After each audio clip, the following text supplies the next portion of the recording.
Good afternoon mga kadagat. Mangingisda ulit tayo ngayon. Kahit medyo masama ang panahon, malakas ang ulan at dumadagundong ang ano ba sa Tagalog ito? May kidlat tsaka may sa English na lang, thunderstorm. Yan, dumadagundong, malakas ang ulan. Pero tuloy tayo. Nasa 3 kilo niya i-testingin ko yung bagong battery na yellow kulay, yung Litokala battery na yellow 5,100 milliamperes. Tingnan natin kung totoo yung sinasabi ng iba na tumatagal ng 4 to 5 hours ang isang full charge. Ayan, binabalatan ng mga ligimangga. Yun ang nilagay ko kagad dun sa flashlight ko. Fresh na fresh from the farm. Flashlight ko. Kunin ko muna. Sandali lang ha. Pakita ko. Tapos ito, ihawin natin pa. Ayan. Itong flashlight ko. Haxenfire DB32. Ayan o. Ayan mga amigo. DB32. Sabihan kami kumain. Focus. Kain tayo mga amigo ng bagong huli. Danggit. Ayan. Ano ako nakikita. Nilagyan namin ano dito, pang-asim ay Haxenfire DB32. Sandali lang. Parang kain tayo mga amigo, kain. Enjoy watching mga amigo. na ano tayo ng sounds ng TV. Stop na natin ha. Sandali lang ha. Ng sariwang isda. So, yung kahit Okay, tuloy tayo. Yan o. Haxenfire DB32. Labo. DB32. Napakita ko yung battery na yellow. Try ko ito ngayon kung totoo talaga na 4 to 5 hours. Sandali lang ha, buksan ko ito. Yan. Gandang battery oh, kulay yellow. May ano pa, may anong tawag ba dito, yung may ini-scan.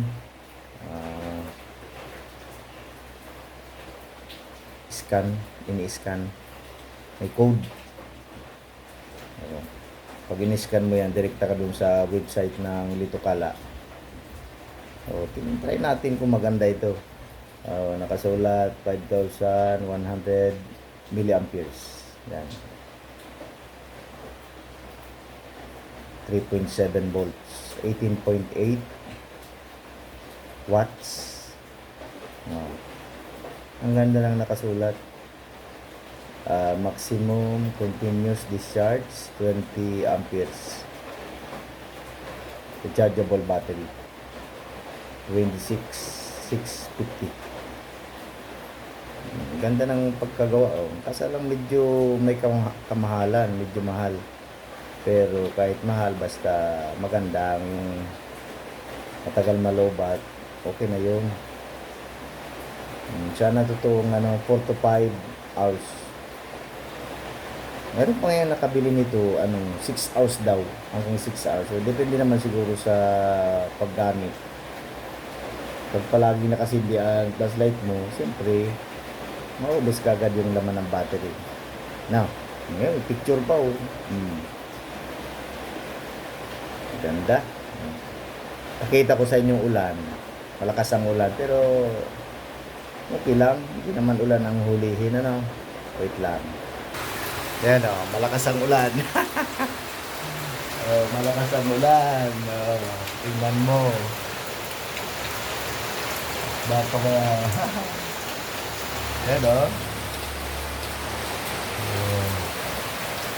malakas ang ulan. Lapit tayo ito. Yan. Malakas ang ulan. Oh.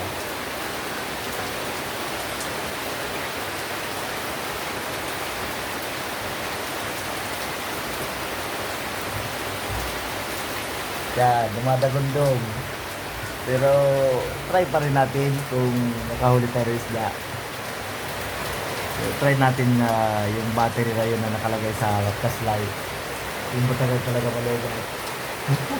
Ano, inulanan yung ano natin, yung sasakyan.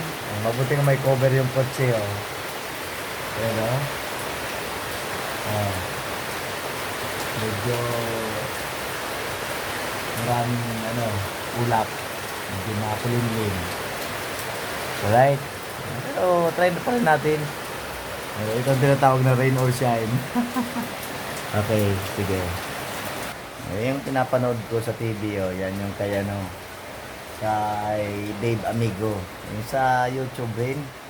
Kaya titingnan ko yung mga pinapana niyang isda. Oh. Namana din ang isda. Teka lang, parang hindi na ito kay Dave Amigo, ah. Check ko lang, ha. Yan ang. Oh, yan ang mga ano, mga video nung maninisid na si ano, Dave Amigo. Oh, yun ang pinapanood ko. Sinishare ko lang. Yan, iba-iba ko rin ng isda. Oh. Sana makahuli tayo ng ganyan. Kahit maulan. Oh, yan oh. Yun yung spiro ng mga isda. Yan. Tingnan natin kung mayroon pang isda dito sa bakod. Okay, balik tayo dito. Yan. Kulay yellow. Maganda yung pagkakagawa nito. Oh. Mabigat ang battery. Pag medyo mabigat, parang may ano, may magandang quality. Oh. NCR 26650 rechargeable battery. Ayan. Mahal ang isa. Nasa 315 pesos ang isa. Pero kung matagal naman malubat, mga 4 to 5 hours, mga ilang sisid mo sa dagat, bawi mo na yung ano, yung halaga nito. Nakakuha ka lang ng 3 kilong isda, o di bawi na 315 pesos yung battery mo. Yung plus light, magkano itong plus light? Nasa 600. Ayan ang itsura ng laman, no? Accent Fire DB32. Ayan. May gamit pa rin akong isa, yung ano, yung Accent Fire DB30. Maganda rin yun. Yung sinasabi ko sa dati kong video na 1 year and a half na ginagamit ko. Ito, ano pa lang ito, mga 3 months. 3 months pa lang ito sa akin. Pero ginamit ko na ito pag dive, pero okay naman. Hindi naman pinapasok ng tubig. Yan o. Kitang-kitang guma. Yan o. Rubber gasket para hindi pasokin ng tubig. Sana tumagal lang 10 years ang flashlight na ito. Yan o. Yan ang takip o. O, yan ha. Accent Fire DB32. Na-advertise ko na kayo. Baka naman may ano dyan, may libreng flashlight. Vaccine Aulito Kala din, no? In-advertise ko rin, no? Nasa 600 plus yung nakabili.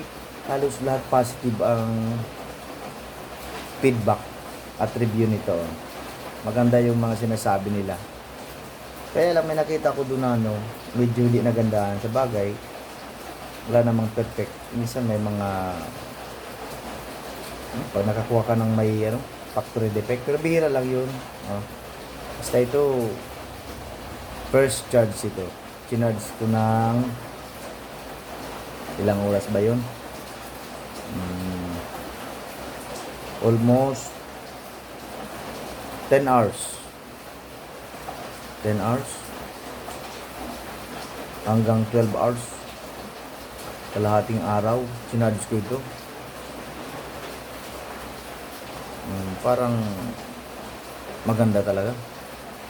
Kasi minsan yung battery na madaling ma-charge, madali din malowbat. Ito mabigat.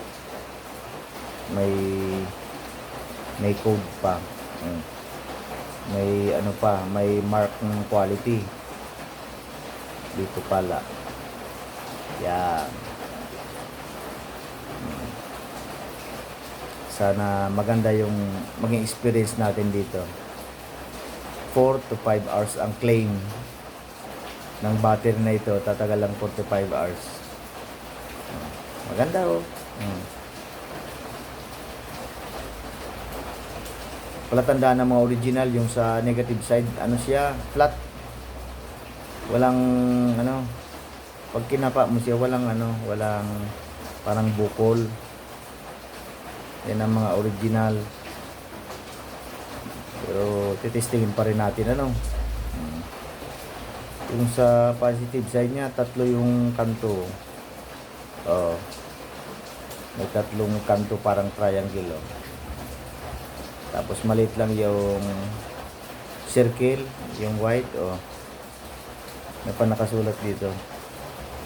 Just for you. Mama, di ba? May just for you pa oh. Just for you. Talagang parang may quality. Subukan natin. Sana makakuha tayo ng maraming isda. Ang susunod na video, bukas na lang ano. Kasi mahirap naman pag uwi ng gabi. Pagod na. Pakita na ko na lang yung nahuli namin. Kasama ko si parang sasama yata si Kuya Ato.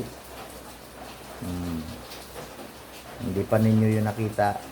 Wala pa yun na sa video, hindi pa naka-extra. Sa susunod, si Kadagat Jenny hindi kasama kasi nandyan siya. Tutulog lang siya dito sa bahay. May ulan. So, yan doon siya. Teka lang ha. Ayan na. Hello. Diyan lang siya sa bahay. Tutulog. Alright. Yun ha. Ako lang at saka si Kuya Ato. Yung kapatid ni Kadagat Jenny. Yan. Sana yung ulan hindi mag-flourage sa ibabaw ng dagat kasi pag maraming ulan, lumalabo yung ibabaw ng dagat, mahirap sa amin mga mangisda. Hindi naman makita masyado, tsaka malamig sa minsan mga 1 meter ang labo sa ibabaw. Pag ganyan na malakas ang ulan ang binagsak sa dagat. Pag hindi ka sumisid ng malalim, hindi makita yung linaw. Ingat ka lang sa mga tinik kasi baga makapa mo tinik dahil sa ulan. Sana hindi lumabo. Alright? Yan ha. Yan ang battery natin. Oops, tingnan natin. Uy, may pa. May nakasulat pa ang parang Japanese. Hindi maintindihan.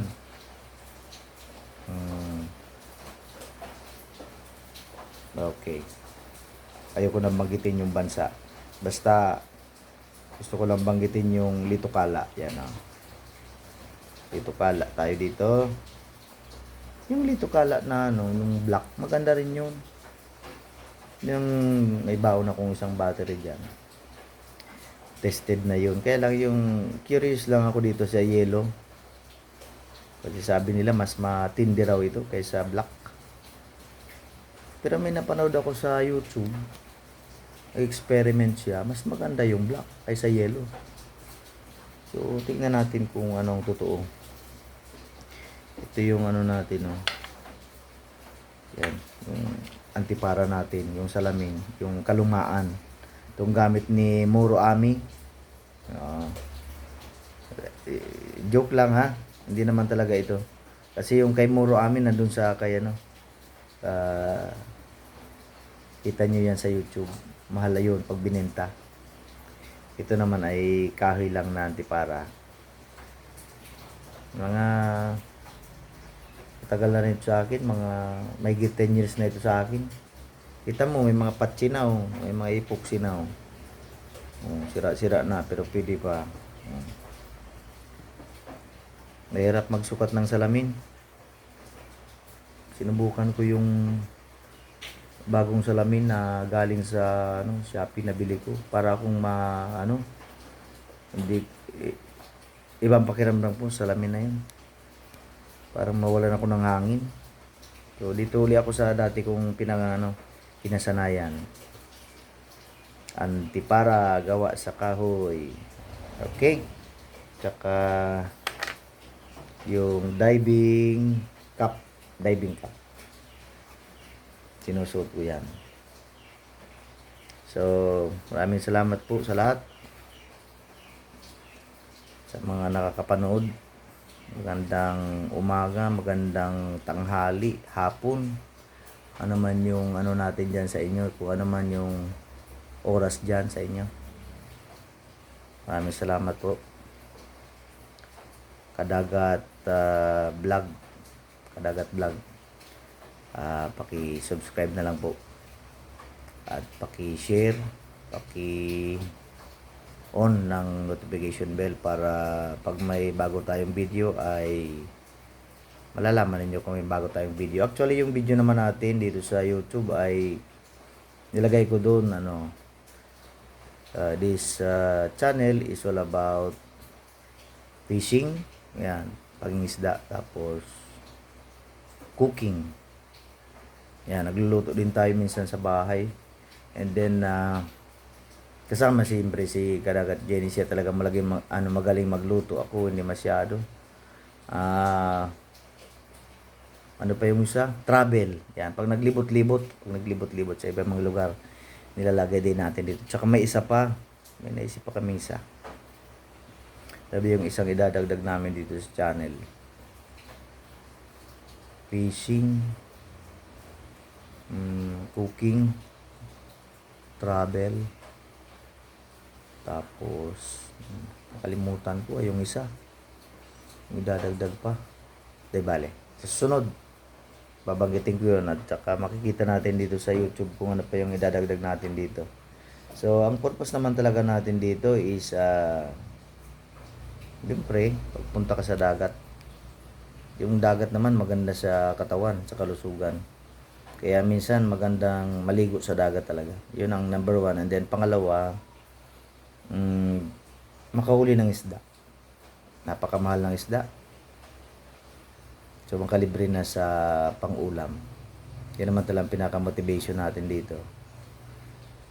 Kahit medyo mahirap, pero hindi naman natin masyado na nararamdaman yung hirap kasi masaya naman tayo sa ating ginagawa. Hindi naman ang sikreto. Ano man ang ginagawa mo, dapat masaya ka. So, yan ang isda tayo.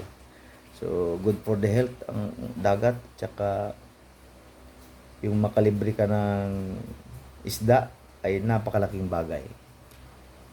Mas mahal ang isda kaysa sa bigas. Yan. Okay? So, kailangan masaya lang sa ginagawa. Ano man ang ginagawa natin. Ako, masaya ako sa ginagawa kong ito. Kahit malamig, kahit minsan puyat. Yan. Basta may isda. Okay? So, thank you very much. And then, paki-share din ng na ito, YouTube channel sa iba. So, napakasaya ng pupunta sa dagat. Wag lang kayong punta ng dagat na hindi kayo marunong lumangoy. Magsuot kayo ng ng life vest, yung para mayroon kayong palutang sa dagat. Pag hindi pa masyado lumangoy. Pag marunong lumangoy, very good na yan. Practice maglangoy. Alright. So, yung pana natin nasa labas, hindi ko na pakita, dalawa yun na pana. Yung isang pana ako binili ko sa Shopee. Yung isa naman yung original, yung dati kong ginagamit talaga since high school pa ako, napunta na akong dagat. Elementary pa, punta na akong dagat. Kaya yung mga YouTube channel natin, ganun, ano lang, ngayon lang ito mga channel natin. Ano? Okay? Yung Kadagat Vlog ka, tapos may das. And then Dagat Vlog. So, walang kaparehas yan. So, pag tinignan mo sa YouTube, walang kaparehas yan. Mga parang kahawig, pero may pagkakaiba. Yan. Alright, so bukas na lang ha, kung ano yung mahuli natin, i-share natin dito sa video. Medyo mahaba na itong video natin, 20 minutes and 37 seconds na. Hindi pa dumarating yung kasama natin. Actually, yung time natin ay, wait lang ha, tingnan ko yung time. Alright, ang time natin ay 4:56. Pero yung low tide naman kanina nakita ko nasa 12 PM. Noon. Kung sa gabi, 12 midnight. Yung low tide, yung hibas. And then, yun ang pinaka-sentro ng pamana, yung paghibas. Pero mga siguro 9 to 10, medyo pa-low tide na yan. Babangka pa tayo dito sa tapat ng Halapang Baybay, pupunta dito sa may Padaraw. Dito tayo sa dito tayo sa Bunga, Bacon District. Yan. Pero yung bangka natin nandun sa Gayon Bacon, doon tayo mag-umpisa. Sagwan lang, walang makina. Okay? So yan ha. So pinakita ko lang ngayon yung gagamitin natin na yellow battery for the first time. Gamit tayo nito. So testingin natin kung gaano pa ito katagal malubat. Pag umabot ito ng 5 hours, very good. Lito kala.